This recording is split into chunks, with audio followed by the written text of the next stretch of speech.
Shri Swami Samarth friends, Charu's lifestyle या चॅनलवर तुमचे सर्वांचे स्वागत आहे.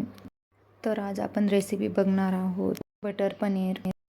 त्यासाठी मी इथे 3 मोठे कांदे बारीक कापून घेतलेले आहे आणि कढईमध्ये थोडे तेल टाकून कांदे त्यामध्ये मी परतवून घेत आहे. हे कांदे जास्त आपल्याला काळे होईपर्यंत भाजायचे नाही, त्याला हलका असा लाल कलर येऊपर्यंतच आपल्याला हे भाजून घ्यायचे आहे. व्हिडिओत दाखवल्याप्रमाणे हे कांदे अशा प्रकारे भाजून घेतलेले आहे. त्यानंतर त्याच कढईमध्ये मी 2 टोमॅटो भाजून घेत आहे आणि त्यामध्येच मी 7-8 लसणाच्या पाकळ्या आणि अर्धा इंच आल्याचा तुकडा हे टाकून त्यामध्ये मी हे तिन्ही भाजून घेत आहे.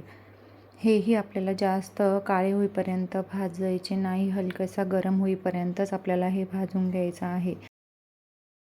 टोमॅटो आपले भाजून होईपर्यंत मी इथे जे पनीर घेतलेलं आहे ते पावशेर पनीर आहे आणि त्याचे मी एकसारखे तुकडे करून घेत आहे. हे तुकडे तुम्ही तुमच्या अकॉर्डिंग करू शकता, लहान मोठे जसे तुम्हाला हवे तसे.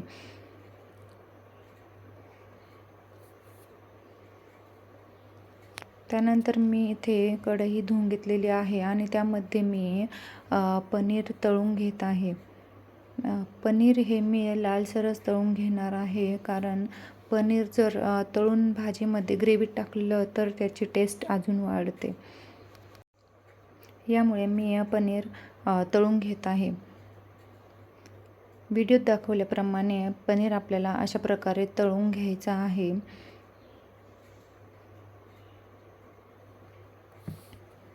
यानंतर मी सर्व पनीर तळून घेतलेला आहे आणि आपला मसालाही थंड झालेला आहे. तो मी आता मिक्सरच्या भांड्यामध्ये टाकून सर्व एकत्र बारीक करून घेणार आहे. आपला मसाला तुम्ही बघू शकता की मी जास्त काळा केलेला नाही, त्यामुळे भाजीचा कलरही बदलतो.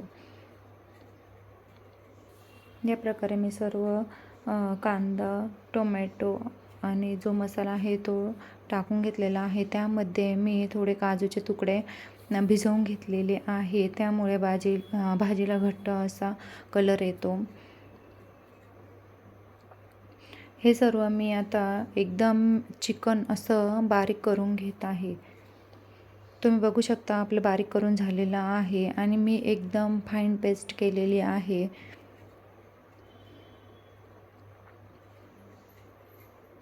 त्यानंतर मी आता कढई ज्यामध्ये पनीर तळलेलं होतं तेच मी तेल घेतलेलं आहे.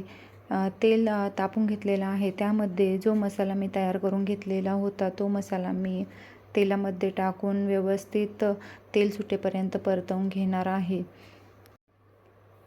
भिजलेले काजू टाकल्यामुळे पेस्टचा कलर असा थोडा व्हाईटसर दिसत आहे, पण तो आपण व्यवस्थित परतल्यावर त्याचा कलर चेंज होतो.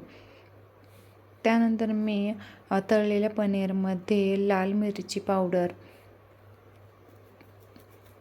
तुम्ही तुमच्या चवीनुसार टाकून घ्यायची आहे आणि हे ऑप्शनल आहे. तुम्हाला जर टाकायचे असेल तर तुम्ही टाकू शकता.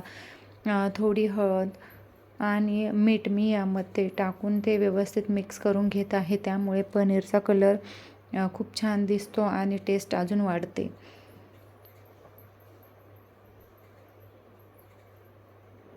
या प्रकारे मी हे सर्व टाकून ते व्यवस्थित एकत्र करून घेत आहे.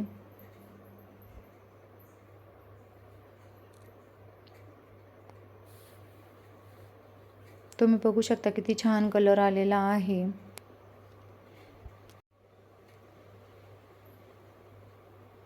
त्यानंतर मी इथे एक वाटी घेतलेली आहे आणि त्या वाटीमध्ये मी पनीर बटर मसाला हा 2 ते 3 चमचे अंदाजेच काढून घेत आहे वाटीमध्ये आणि तोपर्यंत आपल्या इकडे मसाला परतत आलेला आहे.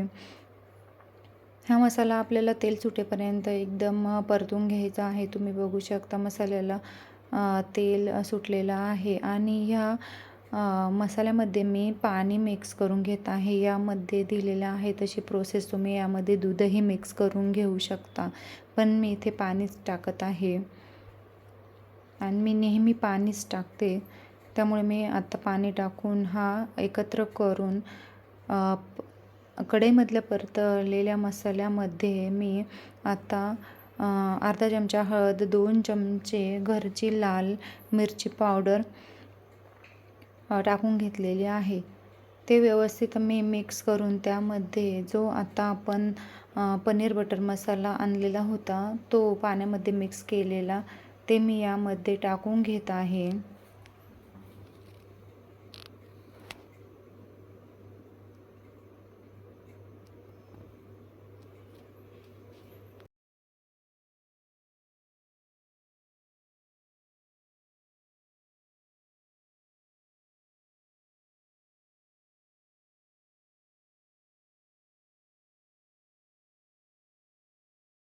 अशा प्रकारे आपण हे सर्व मिक्स करून घ्यायचं आहे.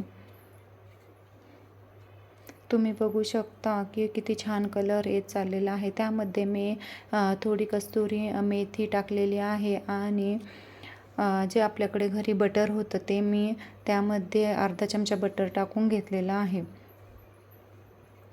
हे सर्व व्यवस्थित आपल्याला पहिले मिक्स करून घ्यायचं आहे. आणि यामध्ये आपल्याला सर्वात महत्त्वाची प्रोसेस हेच छान परतवून घेणे हीच आहे. त्यानंतर मी झाकण ठेवून तुम्ही बघू शकता किती छान आपल्या मसाल्याला तरी सुटलेली आहे.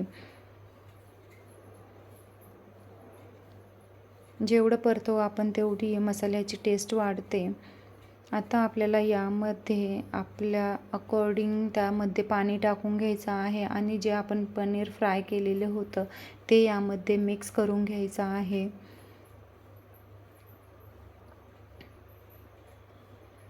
आणि 2-3 उकळी काढून त्यावर 5-1 मिनटं झाकण ठेवून घ्यायचं आहे. आणि चवीनुसार थोडं मीठही टाकून घ्यायचं आहे. तुम्ही बघू शकता आपली भाजी तयार आहे. Thank you.